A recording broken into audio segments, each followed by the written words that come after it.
Diogenes the Critic. That's Diogenes the Critic on Twitter, or at WardenClyfe1, at WardenClyfe1 on Twitter. You have now been officially called out by me on this, a podcast that you may or may not listen to. Diogenes the Critic. I have no idea if you're a listener to this podcast, but still, I'm here calling you out. Good Twitter fiend. So everybody listening, go ahead and give Diogenes a follow. You know that Bad Religion song, Get Off? It's track 3 on Against the Grain, probably my second favorite Bad Religion album, and my favorite from their extremely prolific late 80s, early 90s period. A period many fans would probably call their golden age. I tend to agree, as long as I'm free to call the early 2000s, that is The Process of Belief, and their next 2 or 3 albums, the Platinum Age. I'd say that's up for discussion if it's the next 2 or 3 from there. I should save this for some Bad Religion-specific chit-chat, which definitely is coming down the pike. Late 80s, early 90s, though. Brett Gurewitz, their guitar player and writer of 50% or more of their songs, also producer of their albums, was getting Epitaph Records off the ground and producing some now classic albums for a ton of other great bands, some not so great bands. And Greg Graffen, their singer and other main songwriter. I did a project about him in high school, like this big end-of-year term paper thing. It was a lot of work, a lot of research. Did a lot of research on Greg Graffen, the singer, Bad Religion, and their other main songwriter, their main songwriter through much of the 90s. I was in friggin' grad school for biology. I know from having a roommate, my boy Barndon, who was he's a PA now, but he was studying biology when we were in college together, and whew, it seems like an intense major, especially I'd imagine doing grad school stuff. During this period, though, they were touring and putting out an album like once a year for like 4 or 5 years. That always makes me feel super lazy when I think about that. Anyway, Against the Grain was the last album of this period, I'd say, and it has a Bad Religion song about sex on it, which is kind of weird in and of itself, but it's called Get Off, in which sex is discussed in a very sort of clinical, erudite, Bad Religion sort of way, and it's real good. I like the song. The line, I think the first line of the song is,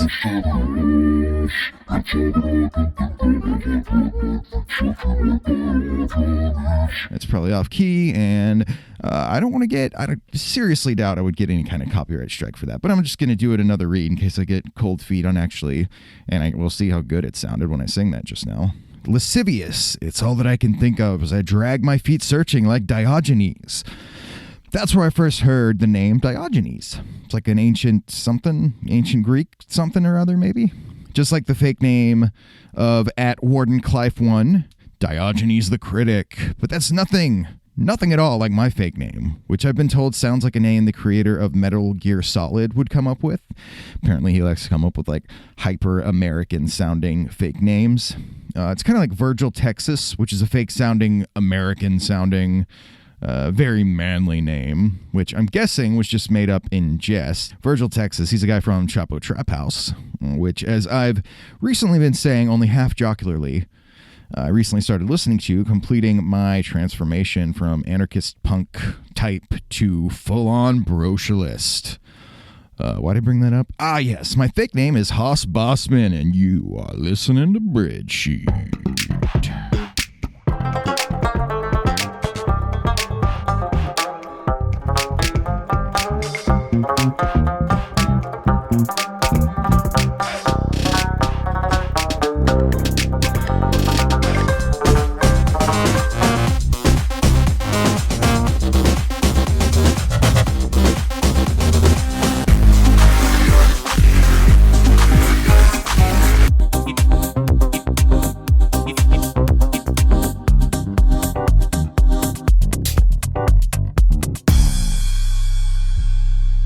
I don't know yet if I'm calling this a mini-sode. I just did a mini-sode last week. Actually, now I know. This is not a mini-sode, as the length may indicate to astute listeners. I recorded most of this intro a few days ago, and since then I have recorded and readied my interview with Investigate Joe Rogan, which is both a great podcast and its host's name. We had us a nice chat, which you'll be hearing soon. Also, I recorded the bulk of this stuff before Joe Biden had been officially declared the winner of the 2020 presidential election. So that's great, huh? Now we're only up against entrenched neoliberalism instead of insurgent fascism, which is an improvement in my view. Right after I record this little patch here, I'm going to record the talking head segments of my next video, which is going to be about money and politics, a big problem that we can hopefully give more attention to soon. So stick around for that Investigate Joe Rogan interview. Check out that podcast. Follow him on Twitter at Investigate Joe. Rejoice in the tiny bit of hope Biden's narrow win has given us. Big ups to K-Hive and Biden supporters. I look forward to butting heads with you soon. And make sure you show lots of love and compassion to your countrymen as you navigate this sick-ass world. Now, back to past Hoss. Love ya. And at one lucky black cat on Twitter and youtube.com/luckyblackcat. I haven't forgotten about you. I'm just real backed up and I'll shout you out on the next episode too. Heart emoji. That's numeral 1 black cat. No spaces and lucky black cat. See, I'm a man of my word. But I've been hard at work the past couple of weeks. Posted a couple new videos on my YouTube channel. Trying to promote my stuff online to help advance the impending revolution, etc. The new videos are horror movie recommendations, though. Much like last week, I did movies on Netflix, horror movies, and we're already past Halloween now, but you can watch horror movies year-round. It's always fun. 10 movies currently streaming on Shudder that I love is the 2-part video I just put up.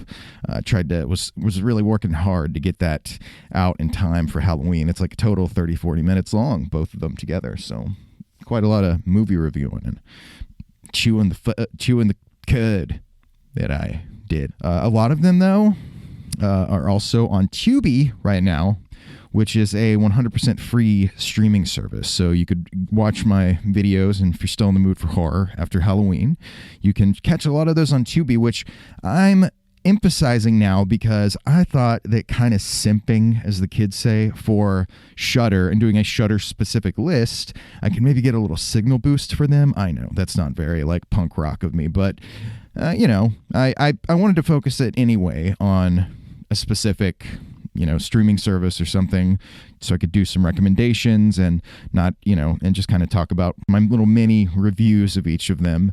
And so I thought if I tweeted it and tagged Shudder, their Twitter account, they would see that as a golden opportunity for some free advertising. But they're, they ignored me. So watch it on Tubi. Screw Shudder. Unless Shudder, if you want to sponsor me, hook me up with some money. Speaking of that, hey, if you want to give me more views on YouTube, check out my YouTube channel. It's at bit.ly/HossTube.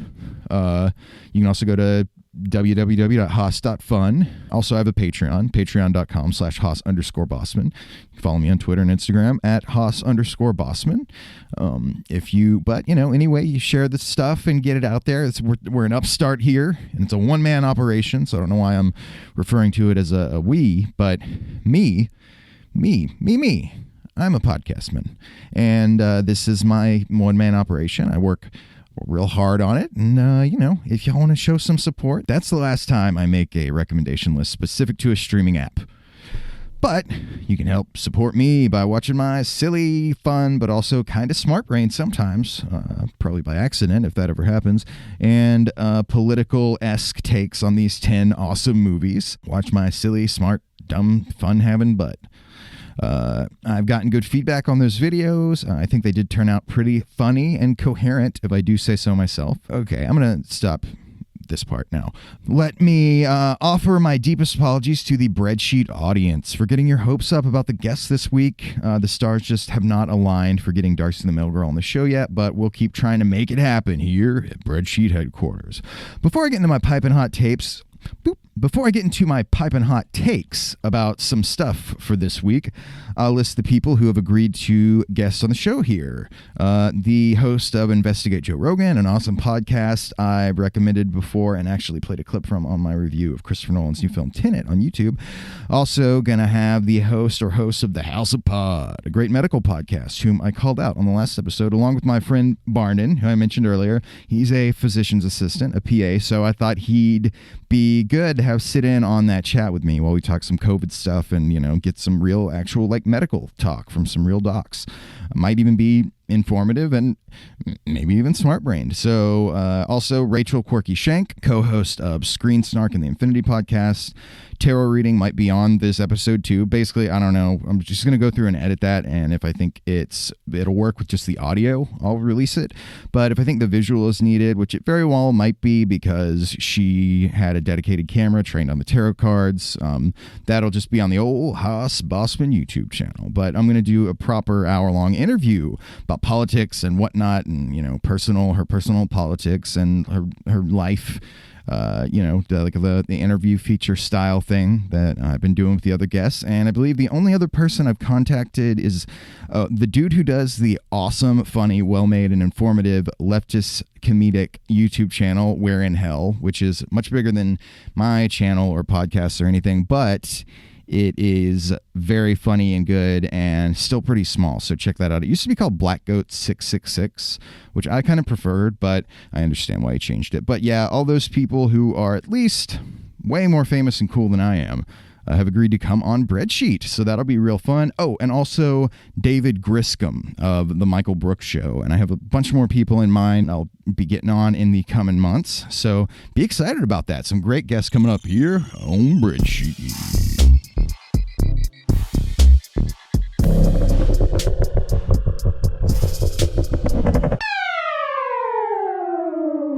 Okay, now I'm going to fire off some fire takes about a 4-hour debate, air quotes there, that I didn't watch all of, but my girlfriend and I watched a pretty massive chunk of this Vaush versus Tim Poole debate. It was pretty entertaining, especially to the two of us who probably watch a bit too many videos on the dunking on Tim Poole or some, insert right-wing weirdo on the internet category. If you don't know who Tim Poole is, congratulations, you have not advanced to my particular stage of internet brain poisoning. But Tim Poole started making a name for himself, quote-unquote, reporting on the Occupy movement. Back in the early 2010s, I guess he really was a pioneer in the live streaming genre, some independent news commentator, pundit type deal. So Tim Poole, he's always sold himself as an objective, independent journalist, but his content somehow manages to avoid ever criticizing Trump or right-wingers in general, including many fascists and explicit white nationalists, which is odd. It's weird to be mainly concerned with, cancel culture, something I've expressed my own criticisms of on this very podcast, probably. Though I think right-wingers criticize it for largely made-up bad faith and dumb reasons and tend to blow it out of proportion. But it's weird to be primarily concerned with cancel culture, political correctness, and the quote-unquote far left when the White House is occupied by an incompetent fascist.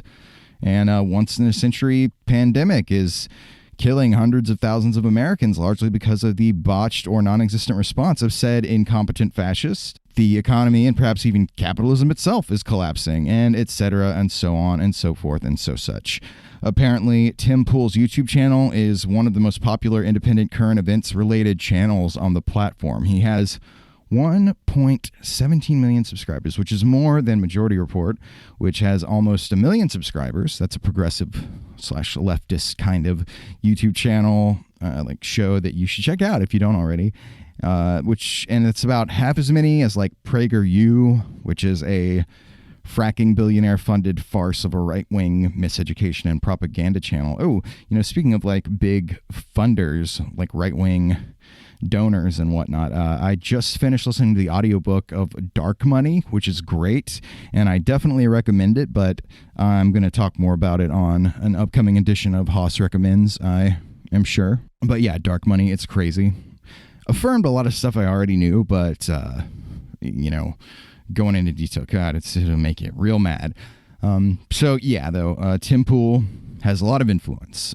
Well, a few days ago, Tim Poole debated Vosh, who I've mentioned before, I think, a leftist streamer, debate bro dude who is real good at debating, has some real good old brain matter in that noggin of his, but can be a bit of an asshole who does some unhelpful infighting with other leftist content creators and come off as a little arrogant. And but like I said, they debated for like 4 hours. I'm going to give you some of my brain thoughts on that debate right now. I think there was a bit of a Wizard of Oz dynamic that made the debate both like really awesome and productive and also kind of awkward. There was kind of an elephant in the room feeling, because I think a lot of people were expecting it to be like a bloodbath because it's this leftist socialist versus Tim Poole, who leftists and socialists on the internet make fun of all the time and say is like a bad faith actor. And he's very sympathetic to some pretty crazy, problematic right-wing folks and whatnot. I saw a video by a friend of the show, Ben Burgess. I think it was on the Jacobin channel, and it was really awesome. And I have like a great way swirling around in my brain of how to tie it in with the Tim Poole Vosh debate, but I don't know if I'm quite ready. I'm just going to give some of my general thoughts here. I don't want to dunk on Tim Poole, so to speak. There's a ton of leftist content poking fun at him on YouTube, and I'm not trying to denigrate that stuff or anything, but it seems like he is maybe just as much of a victim as he is like an unwitting perpetrator of this like sampling error radicalization stuff that hooks a lot of people into right-wing craziness online. I haven't looked too much into it, and I know he's been accused of turning a blind eye to Nazis. And honestly, I get him mixed up with that one guy, the guy who got his ass beat and then went whining to every right-winger who wants to paint the left as evil and whatnot. Andy No. That naming convention, the NGO, seems like is it Vietnamese? The NGO thing. I've heard it pronounced Ngayo before. I don't know.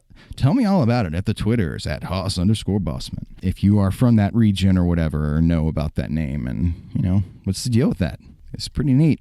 Anyway, Tim Poole seems like he may have been misled somewhere along the line. And, it can be really embarrassing to backtrack on your views, especially when you're trying to peddle this war of ideas thing. I felt kind of bad for him, actually, at times. A lot of trying to save face, it seemed, which, was a little cringy and hard to watch. Side note, a little piece of advice: whenever someone around you does something awkward and you think they're embarrassed and you kind of feel embarrassed for them, call them out on it. I say something like, I'm glad you just did, X embarrassing thing. Now I don't feel so bad about the fact that I did that same thing, or now when I make that same mistake, I won't feel as alone. Something like that. Just a little interpersonal tip from your old boy Hoss. Anyhow, I don't think Tim Poole seems like a terrible dude. I think he's just kind of not really all that bright and kind of ignorant. It's got to be tough to know what's what when you're in his position. He's like super popular for platforming certain views, and he talks all the time about like political correctness and the left and how crazy the left is, and he was kind of disabused of a lot of that with this guy Vosh being on his show, because he was very calm and reasonable, and the way that he explained, I think he calls himself a libertarian socialist, and the way that he explained a lot of the leftist ideas that get misconstrued, misrepresented a lot on the right, and this kind of Red Scare bullshit. He kind of made it hard to caricature the left as a whole by explaining everything pretty cogently. But this debate, there was no build up to it that I saw, and I pay pretty close attention to like leftist YouTube and podcastosphere. I didn't see any build up. I just opened up YouTube and saw that there was a live in-person debate happening. So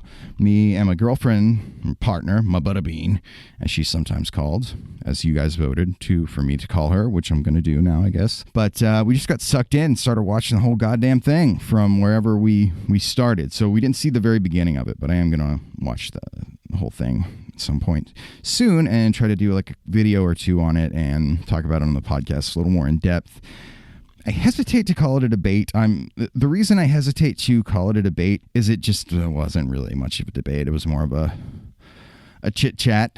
I'm sure there will be, or I thought there would be lots of YouTube videos with clips from their conversation up. Maybe there will be soon, but I'm probably going to be contributing to that. Like I said, listening to Dark Money, and well, it pretty much just affirms a bunch of stuff I already knew or suspected. It's a great book that really lays out the people from whom we want to wrest control, what we're up against there. Really makes you want to run out and grab a libertarian or free market liberal or Republican and just shout, "They've been brainwashing you this whole time. All you need to do is learn the truth and join the revolution to set yourself free." You probably don't want to run out into the street and start grabbing people, though. Anyway, these people, the Trumpmen and who not, they think socialism means everyone wearing identical gray jumpsuits and eating flavorless government-produced like nutrient paste and moving in unison as they go back and forth to their factory jobs and only consume government propaganda as entertainment and blah, blah, blah, blah, blah. We need to learn to communicate our ideas better. Ben Burgess is a great advocate for this and is really good at it. I want to talk more about this video. Talk some heaven with these capitalist nutsos. Next episode of Breadsheet. Hold me to it, sheetheads. All right, we're going to have him on. Okay, back to Vosh and Tim Poole. Jesus, this is going to be a long episode. By the way, I think doing this show and the YouTube channel and engaging with people on message boards where I post my stuff or other leftist content is sharply and quickly, or maybe quickly, sharply improving my skills in this arena. So please consider giving to my Patreon so I can keep doing this and don't have to get a real job to suck what's left of my soul out of my eye holes or drive for Uber or sell my blood. I'd probably be selling or giving away blood anyway, but I would be doing that for free if it weren't for the pandemic and all. Seriously, all I want to do is end homelessness and feed everyone in the world and educate everyone and empower average people to control their goddamn society. And I think I can do all that stuff if you'll just give to my Patreon. Anyway, okay, Vosh versus Tim Poole. It really had this feel of like, they're the octagon, bloody brain fight with facts and logic. But it turned out that Tim Poole just had a cartoonish conception of what leftists actually advocate and believe in. And Vosh calmly and respectfully explained a sizable amount of our general positions to Tim Poole and Tim Poole's enormous audience, and I think it was hugely beneficial. We need more stuff like this.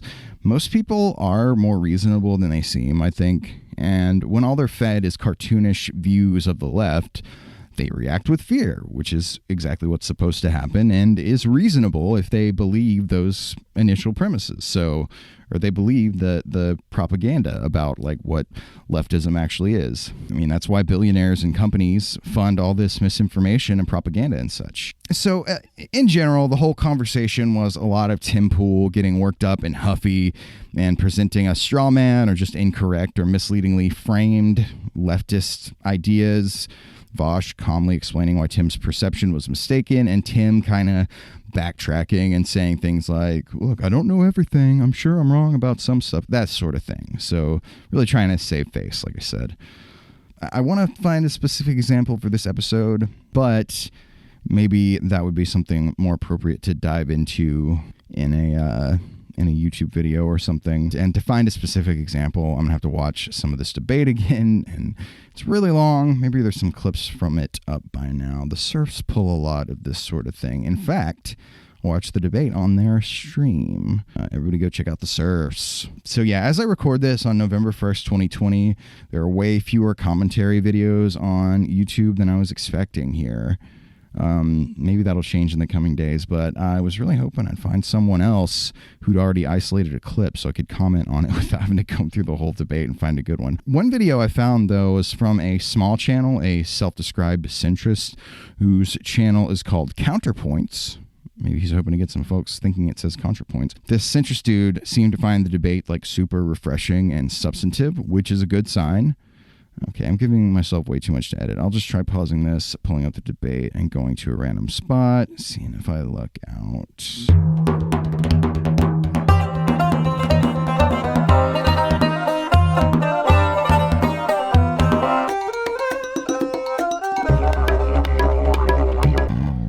really have to hand it to Tim Poole, though, both for having a socialist on his huge platform and for apparently telling his dumb audience who are extremely offended that Tim had a socialist on his show that, he's platforming a leftist and leftists are evil. Some of the stuff that people have been saying to me on like Reddit about leftists, it's very cult-like, it seems, and kind of disturbing and alarming that people hold these crazy opinions. Like one person said the only solution to getting rid of leftists is violence, so that wasn't great. And they say I'm inherently advocating violence because non-aggression principle, which is a bunch of fucking nonsense. Non-aggression principle is dumb. I think that's pretty much all I got to put down for this week. I'm real tired from working on the videos and stuff. So once people understand that leftism isn't about like what they think it's about, they're usually like, oh yeah, I guess that sounds good. And we just have to be better at talking with folks, breaking bread. Maybe I can call the episode that, like how to break bread. I don't know. Maybe I should come in and record more or less. Who knows? Oh, and I forgot another thing. Here is Investigate Joe Rogan's original song, which I'll write out of the interview and maybe even the episode with. So, ladies and gentlemen, please have the time of your life with this song and interview. This episode and this song are called Investigate Joe Rogan. I tried to make it kind of a detective-ish sort of thing. No samples in this. Well, I might drop that little stock Joe Rogan riff in. So Investigate Joe Rogan is a detective song. It is my gift to the cosmos.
I guess I should do like a proper introduction.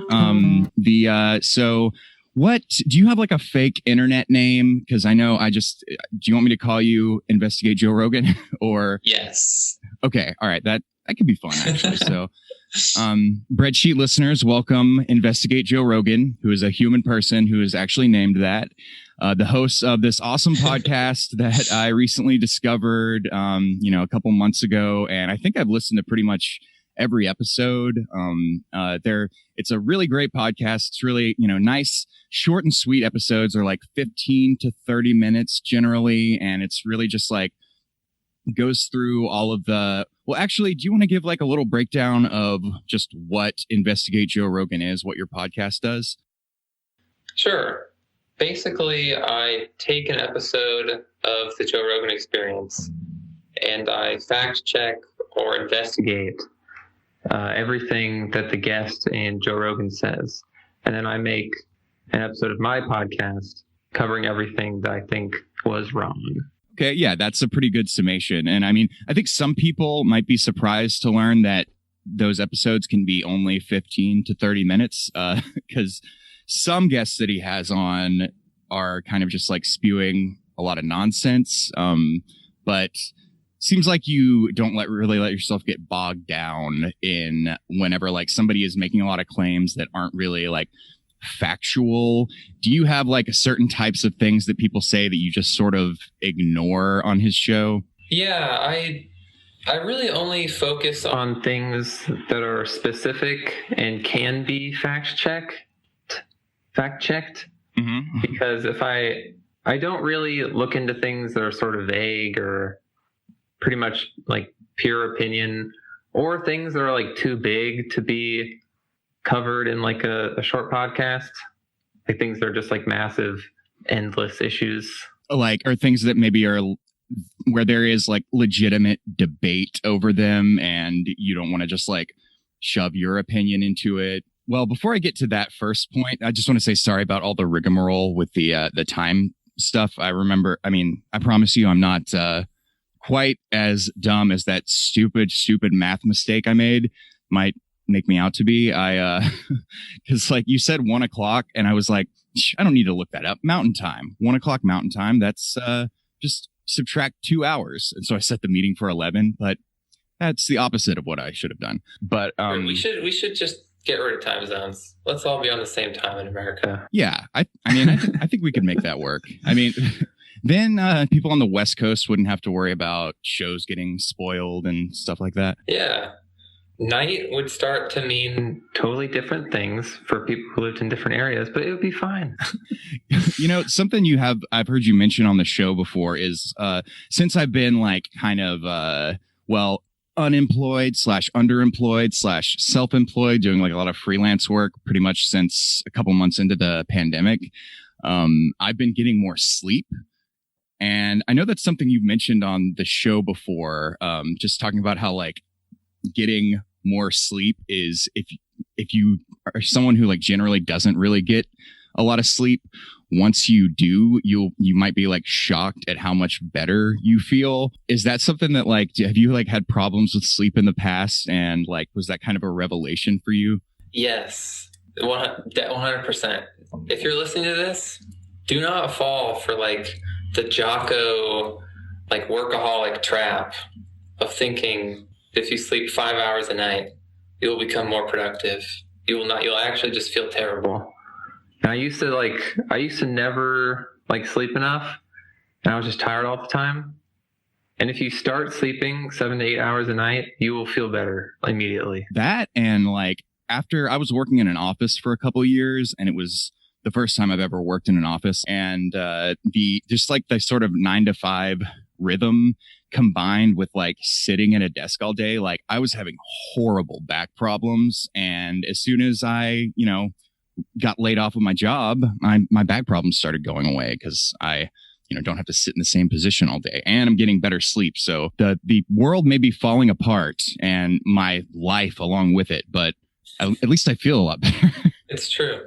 This is something I always recommend to people. This is my expert health advice. It really is pretty powerful. This may actually be one of the sort of Roganisms I dislike the most. Is this, hyping up Jocko and his like bizarre sleep habits of waking up at 4 a.m. or whatever. To be honest, I don't think I've ever heard Jocko speak. I do listen to the Joe Rogan Experience. I mean, I'd say I listen to probably 20 or 30% of the episodes if I think the guest seems interesting. And those like alpha male type bro guys have never been interesting to me. So really all I know about Jocko is from listening to your episodes on him. So is that like his main thing is like just he's all about like I know his book is called like Extreme Ownership. He's all about being a go-getter and stuff like that. Yeah, he's very much a motivational sort of guy. I think his sort of main day job is he's a motivational speaker who goes to different like corporations and things. Okay. But yeah, I typically don't enjoy those sorts of guests either. Yeah, they seem like they just need to, chill out, and I don't know. They don't a lot of times don't seem super happy. Like they're always just like looking at the next thing instead of like living in the moment at all ever. Yeah, it's sort of weird. I guess I talked about this in some episode or another, but people, like most veterans in real life, don't like constantly talk about the military and like how they used to be in the military. But the people who go on Joe Rogan do that, and it can be kind of annoying. For sure. Yeah. I'm from a military family. Like my dad, I was never in the military, but I grew up on a base till I was 8. And my dad was a Marine, career 27 years. And it's considered very uncouth. It seems from what I've gleaned, like most enlisted people don't really like talk about the military too much. And I've written stories on like VAs and stuff that do like, back when I was an entertainment writer, like this like music night that they would do at the VA in Athens, Georgia. The veterans there I talked to, they're like, people think we just like sit around and like tell depressing war stories all the time, or like, you know, try to valorize ourselves or whatever. But like the vast majority of people, like, it's just like a job we did. And yeah, like there's some messed up stuff there that isn't necessarily stuff we want to talk about, you know, but people, I guess, who like make their career off of that have to like sort of, you know, sensationalize and have to like make their whole life about having been in the military. Yeah. And the people who end up on the Joe Rogan Experience are people who do stuff like that, because, you know, random people don't end up on the Joe Rogan Experience. True. Yeah. You have to have like notoriety from having been in the military. Yeah. Like I said, a lot of people would consider that like uncouth to just be like kind of like a, you know, braggadocio sort of thing that's like unbecoming of the whole military mindset of like sacrifice and humility and whatnot that they're supposed to have, I think. Yeah. So I think that's right. And like weirdly, even though Joe Rogan is obviously very supportive of, you know, the troops, our boys and all that, I think he weirdly kind of gives them a bad rep by always having on these guys who just come across as like douchebags, and they're like, oh bro, I was like downrange. It's like a psycho dude. Yeah, no, that's a good point actually. That yeah, there are like veterans. I've seen, you know, some people running for office in this election cycle who, you know, there's a guy, I can't remember where it was, up in Virginia. I saw an interview with this veteran who was kind of trying to dispel this image of veterans as being these like alpha bros, and was like had a very compassionate progressive agenda, running for Congress up in Virginia or Pennsylvania or something like that. But and was like pretty far to the left, especially for, you know, the stereotype about the military is, and it's largely true that people in the military tend to be very conservative. But yeah, that's a good point. People have a warped image of a lot of things from the Joe Rogan Experience. True. But yeah, so you do like a pretty good job of staying objective on your show, which I think is good and like very useful and productive for like what it seems like you're trying to do. I feel like I get a little bit of a sense of like what your politics are sometimes, you know, maybe not like a radical, but like liberal in the broad sense of, you know, just believing in democracy and stuff. But where it's totally cool if you don't want to like get into this at all, if you want to remain mysterious. But I am interested, like, where would you say you fall on the political spectrum? That is a good question. I will say I do enjoy democracy. It's something I benefit from in my life. Mm-hmm. But yeah, I generally try and avoid being like overtly political, mm-hmm. because I guess my thinking is that if I were to just say, you know, well, I'm X, then people who are Y might not sort of believe anything else I say. So if I said something about like, well, you know, like fish oil won't like cure blindness, they might be like, well, this guy's probably just, you know, he probably works for the big fish oil, you know? So do you want to kind of keep your own views, even in this interview, sort of mysterious? Yeah, I do enjoy staying a little bit mysterious, just for the sake of people not sort of immediately tuning me out. Yeah, no, and I think that is actually useful for you. And I love your podcast. Thanks. You know, I think, and you have like a good, you actually kind of remind me of a friend of mine with your sense of humor. It's very like dry, and I love it. But I know you kind of addressed this on the show, but what would you say that, you know, for my listeners, would you say that you're a fan of Joe Rogan, and how you broke that down on that episode? This is a very tough question. This might be the hardest question of all. But I think I basically like the idea of the Joe Rogan Experience. However, I don't really think I can just say I inherently enjoy the show, because it varies too much by episode. There are certain guests that I like truly like cannot stand, and there are certain episodes that I think are really good and funny or informative or whatever. Who would you say your like favorite type of guest is, to either to investigate or just to listen to? My favorite episodes are the like alien or like weirdo episodes where people talk about, like bears that might be extinct or like dinosaurs or whatever. Because I think those episodes are, even though they're usually wrong, they're a lot more interesting than just someone going on and being like, hey, I'm like a political commentator, like Twitter is really bad. I go on Twitter every day and like go insane. I think those episodes are less interesting to me. Yeah, the people who talk about interactions on Twitter and ideologues and stuff, people who talk about cancel culture all the time, like that gets really grating and annoying. Go ahead. I think a solid, like this year, I would say something like a solid 15 to 20% of the Joe Rogan experience has been spent talking about Twitter and like people being banned from Twitter. It's like, I get it. You can get banned from this website. Okay, I know. Yeah, and that their whole, like, all their objections, getting into the details of what they talk about. My girlfriend actually just finished law school. She actually just took the bar. I'm waiting for the results of that right now. So she, whenever like we watch a clip of Joe Rogan or something like that, like she can't listen to it for more than like 5 seconds because she just has like analytical brain turned on all the time. And especially when people start talking about First Amendment and how their free speech is being trampled upon, when it's just so clear cut that it's like, this is a private company. They can choose who to platform and who not to platform. And I think the thing is, like, if you want to have a conversation about whether like Twitter and Facebook are too big to be private companies and they should be like nationalized or be considered like public utilities, I would be totally open to that conversation. But I have a feeling that a lot of the people who complain about getting banned from Twitter would think that that's like, leftist communist nonsense that they wouldn't even entertain. Yeah, you're right. That's sort of the irony, is that most of the guests who go on and sort of ramble about Twitter for hours are conservatives. But they're like, well, yeah, you really think we need to regulate this? This should be public.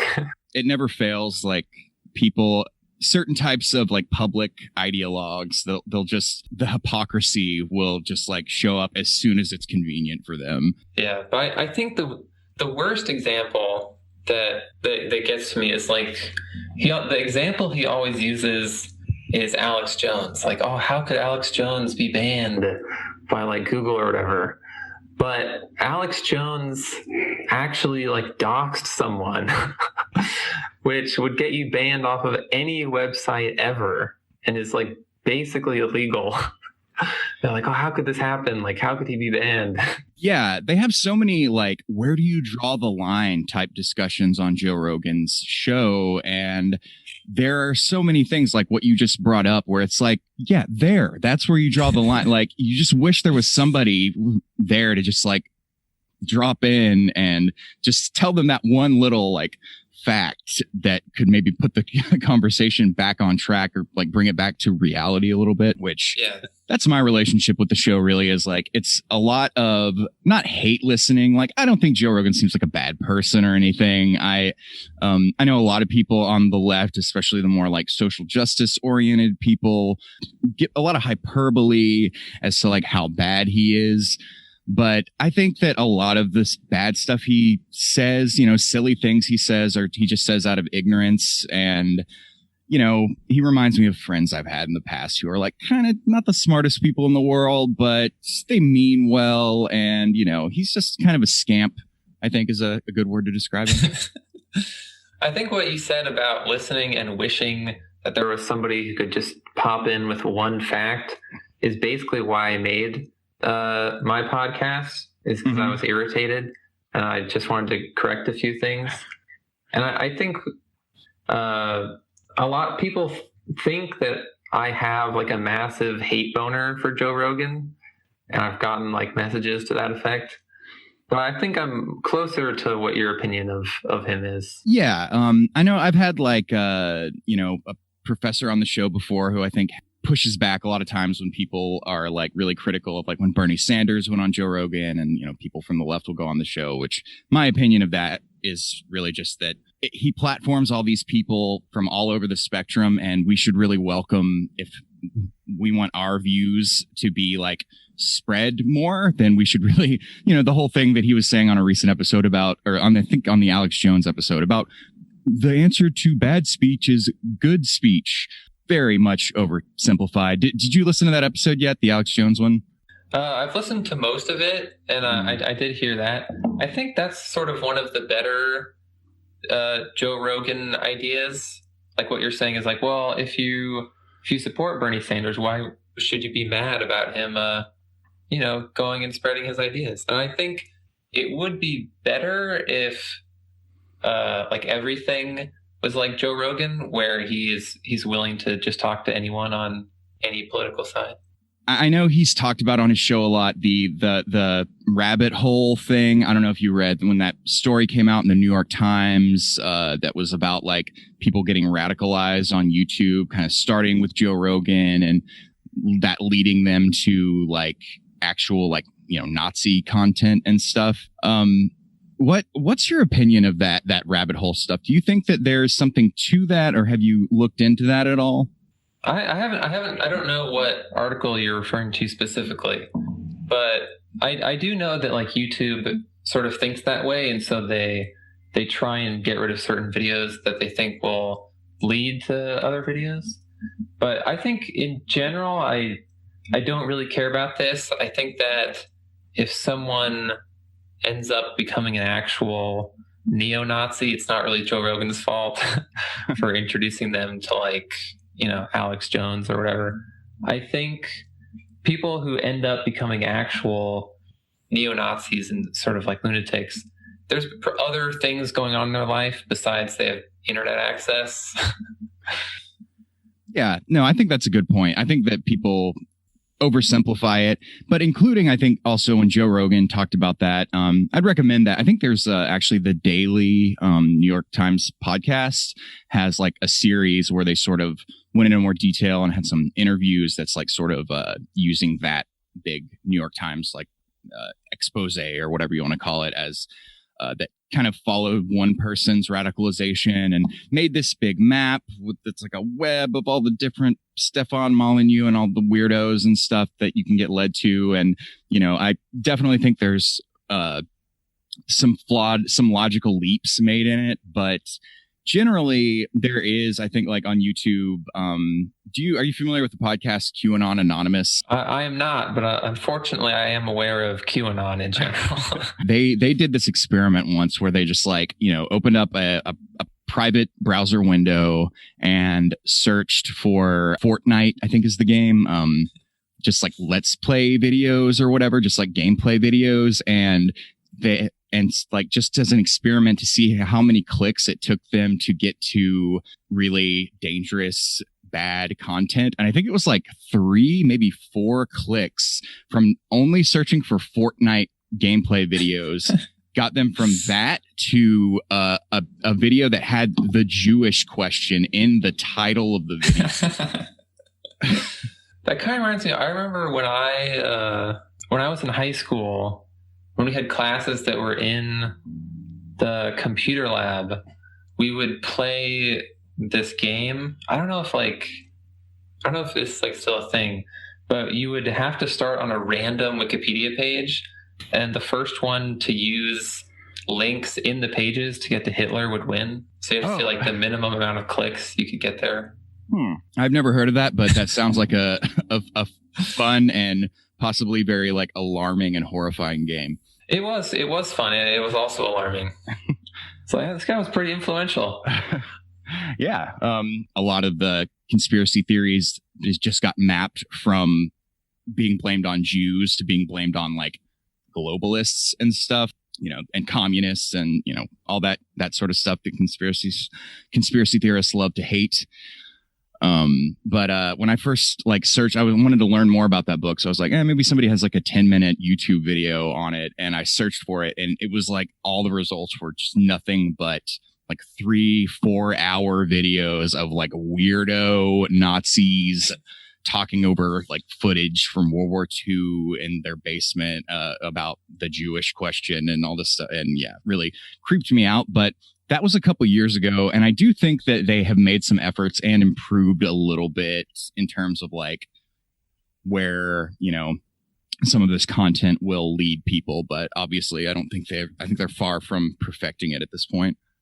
But yeah, and like you said, it's not Joe Rogan's fault. But, you know, I think there are ways that he could be encouraged to be like more responsible. But then I think a lot of people on the left sort of overreact to some of the ignorant stuff that he says when he seems like a pretty open-minded guy generally. Maybe a little too open-minded, as it's been pointed out.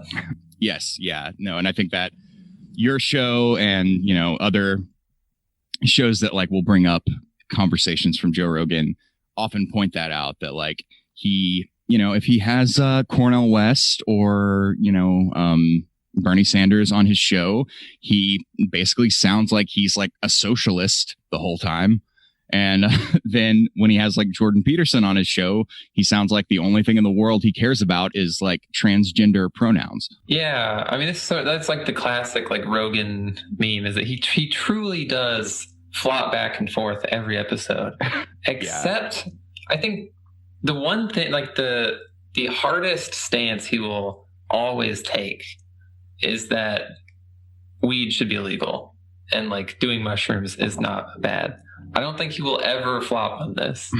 I think he had Steven Crowder on. Before I knew who Steven Crowder was, I listened to a Joe Rogan episode with him a few years ago. And that was like basically like 40 minutes in, they got into an argument about that. And the entire rest of the episode was just them arguing about that. And yeah, he was pretty open-minded up until he found out that Steven Crowder was like anti-marijuana legalization. Yeah, that's definitely the realest the Joe Rogan Experience has ever gotten. When Crowder was like, yeah, weed shouldn't be legal. Yeah, no, he's very, very principled on that at least. Yeah, fucking Steven Crowder, that's like a whole other bag of biscuits there. But I guess, oh yeah, there was something you brought up, people contacting you about the show, and that is something I've glanced at the reviews on iTunes, and yeah. I know like Joe Rogan just has these like fanboys, and I would encourage, you know, I've got pretty good iTunes reviews. I think I have like 20 or 30 at this point, and that's because the only people who listen to the show it's like a couple hundred people like who follow me on Twitter and already like me, so they're the only ones who review it, I think. But since you have a known person who people are like hardcore fans of in the title of your show, I think that's why, like, you know, people who might be angry about what you're saying are finding you. Do you lose any sleep over those iTunes reviews? Or, you know, do you think they've ever brought up anything like legitimate, or do you think they're all just kind of like whiny fanboys? My Apple Podcasts review page, I like to see it as a graveyard of people whose ideas I have debunked and who they just went and left me 1 star out of anger. I mean, I think that's probably true to some degree. I mean, because I've glanced at them, but basically it just seems like they're mad because you know, they like Joe Rogan and they don't really have much of like an argument against like why you're wrong about anything, and I think they read too much into it. It's like, just because you're fact checking somebody doesn't mean like you hate them or think their fans are quote unquote trash, as I've seen, you know, some sort of zealous people on the left call Joe Rogan and his fans. Yeah, people think that I am like personally attacking Joe Rogan. I think there's a certain section of people. This is obviously playing armchair psychologist here a little bit, but I also think it's probably true. There's a certain section of people on the internet who basically are just looking for like their dad. And so they think like Joe Rogan is their dad, or like Jordan Peterson is their dad, or like Sam Hyde is their dad. And so like if someone went on the internet and said like, bro, your dad is wrong, like that could make you mad. And I think that's sort of where a lot of these people are. Yeah, I don't like obviously I'm kind of making fun of these people at this very moment, but I don't think it's really their fault. I mean, lots of people sort of have like internet friend simulators. I don't think it's really like their fault or anything. I don't think they're like morally bad or anything. Sure.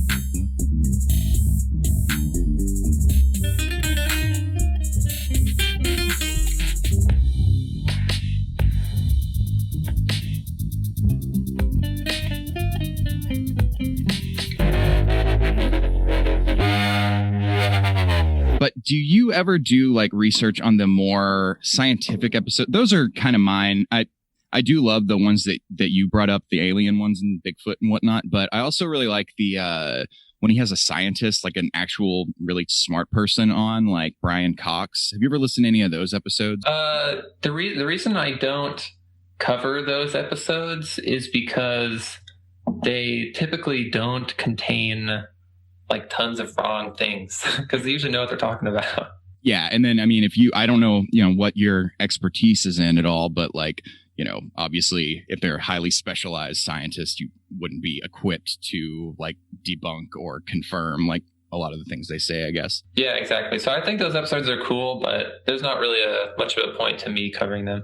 I like listening to those episodes with him because he will ask like the most baseline, like dumb guy questions. And when it comes to those topics, like quantum physics or astrophysics or something, like we are on the same level, me and Joe Rogan. So like he'll ask all the really basic questions that I would want to ask and isn't concerned about coming off as smart or whatever. Yeah, he does have some good skills or attributes as an interviewer, and I think that's one of them. For sure, yeah. And what are some other skills that you sort of think Joe Rogan has just as an interviewer or broadly speaking journalist, quote unquote? I think he's weirdly a good debate moderator.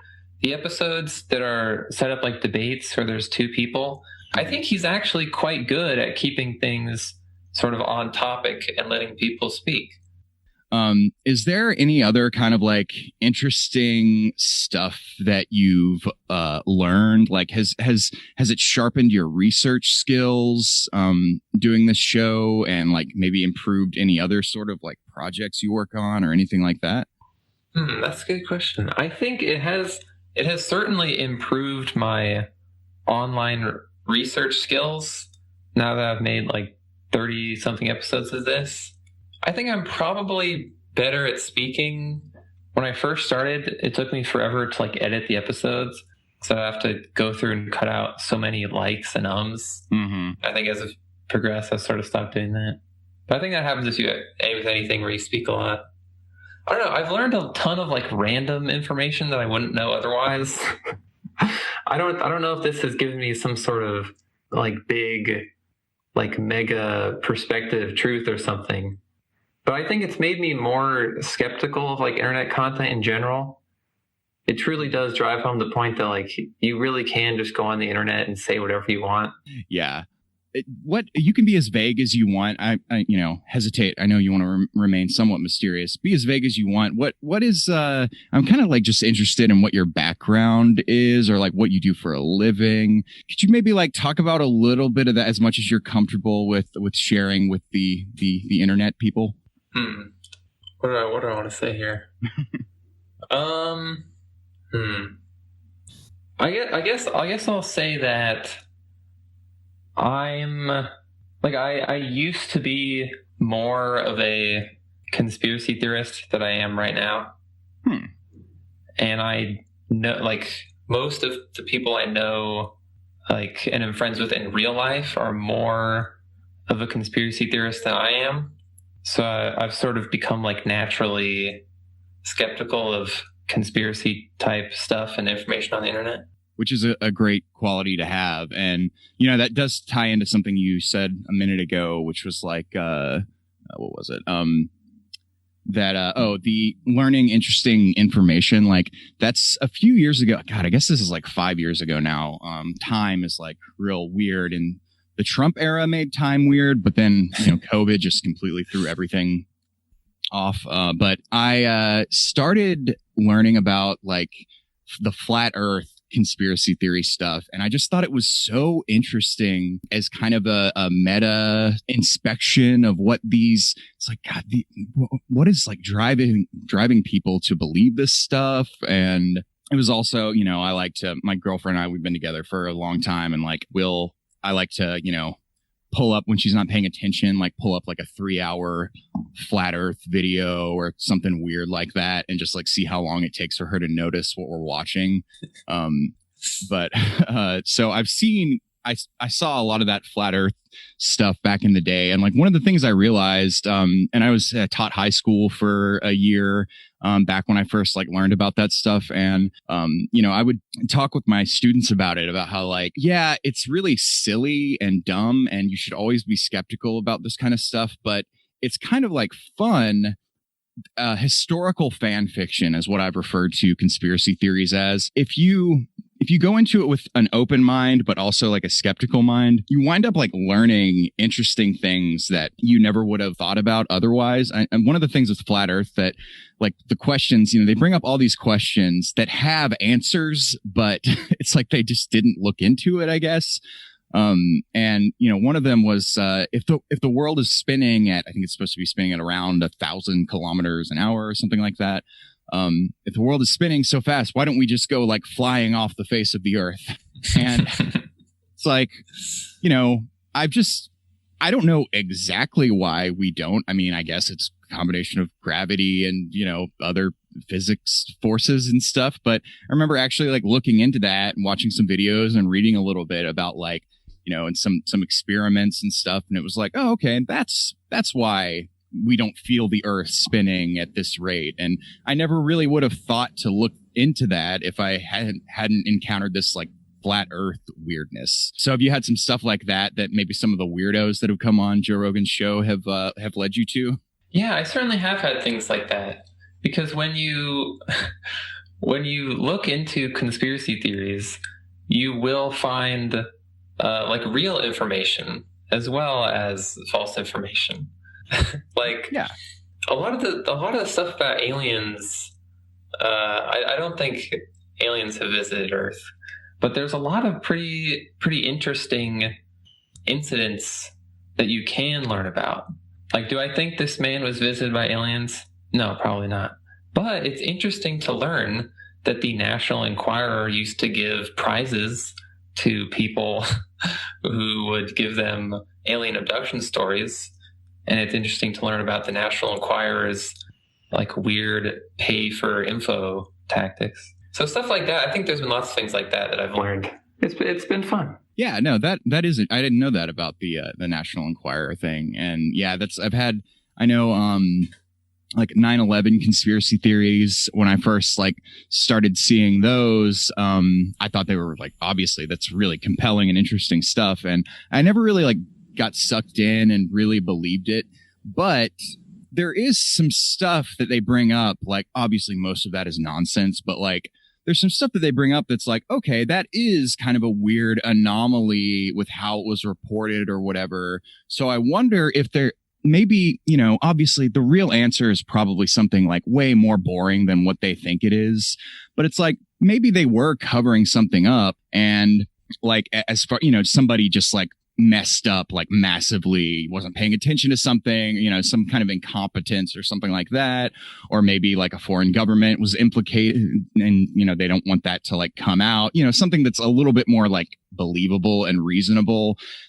So I don't know, sometimes with these conspiracy theory things, it's like, okay, no, you're actually asking an interesting question there.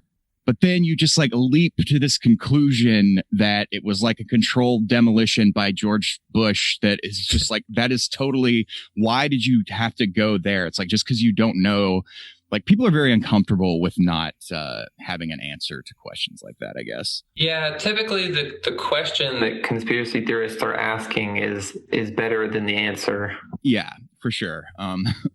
And So I think we've pretty much gotten through all the points I wanted to touch on. And I think we got like maybe about 45 minutes to an hour here. So okay. Is there anything else you want to add? Well, first I'll say, like when guests on the Joe Rogan Experience are like, wow, that went by so fast. And it's been like 3 hours.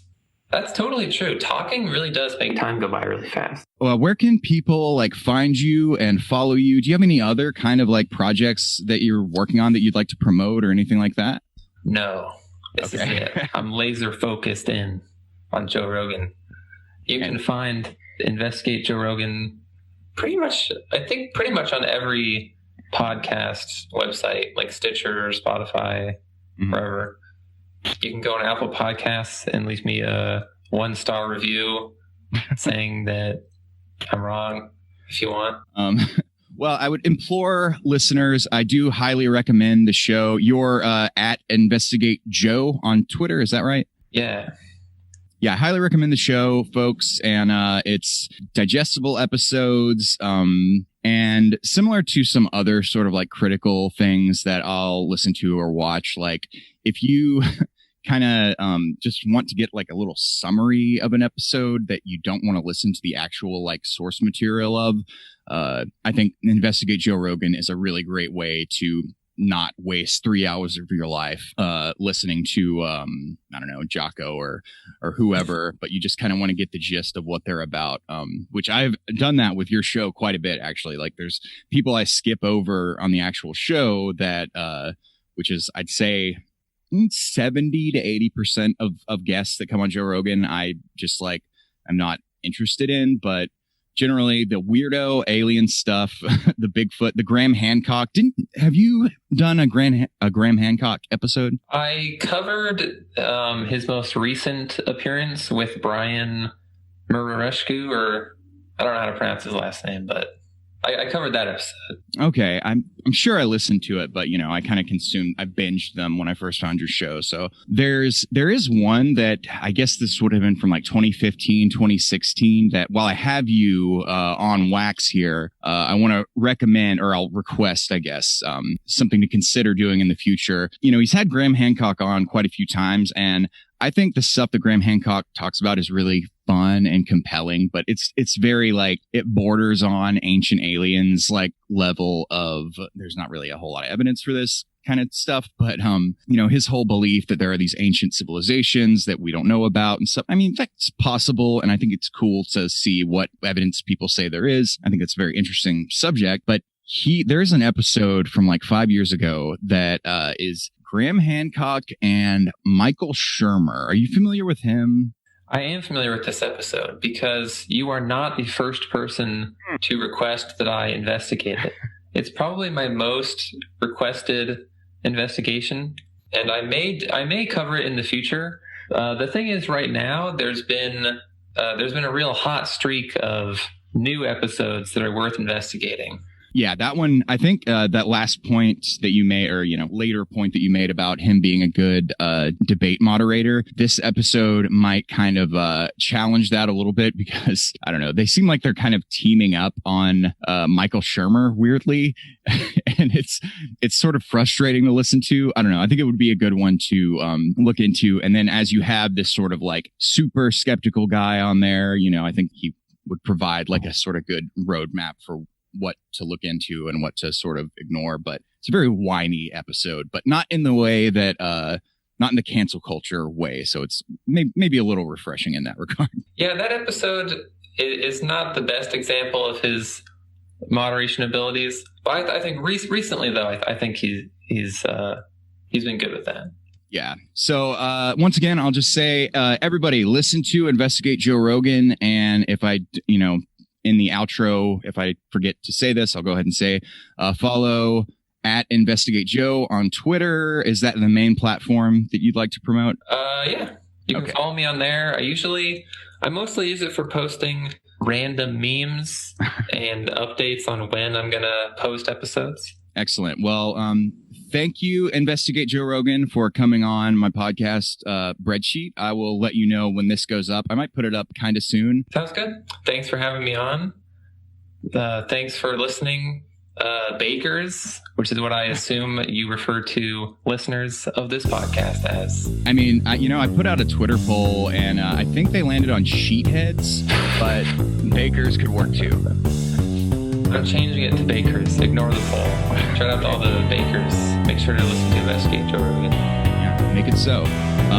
Well, thanks so much. And maybe if I, over the next few months, think of some other stuff to talk about, I'll reach out to you and have you back on. Sure. All right. Well, thanks a lot, Investigate Joe Rogan, and have a wonderful day. You too.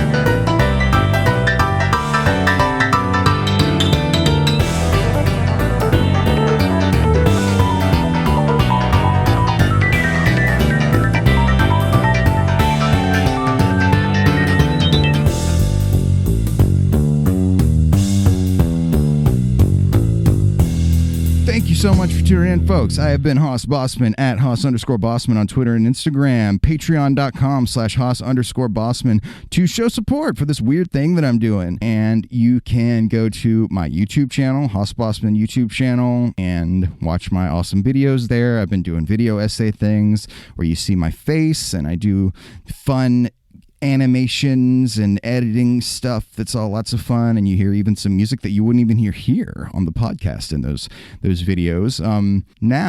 www.hoss.fun. Please rate and review and share this podcast. Subscribe to my YouTube channel at bit.ly/HossTube. Leave a message for me at bit.ly/callHoss, and I will probably read it on the show. You can also plug if you have a charity you want to plug, or you're in a band, or you got a YouTube channel or another podcast or something. I will gladly give you a plug on the show if I don't think it's like evil for some reason or something like that. Doesn't even necessarily have to be political, but that is preferred. Come back next week when I'm going to have probably a guest, but something, or maybe a more list of recommendations, or just something great and fun. You never know what you're going to get. As I said in the trailer, you never know what you're going to get with this podcast, whatever it's called. It's called Breadsheet.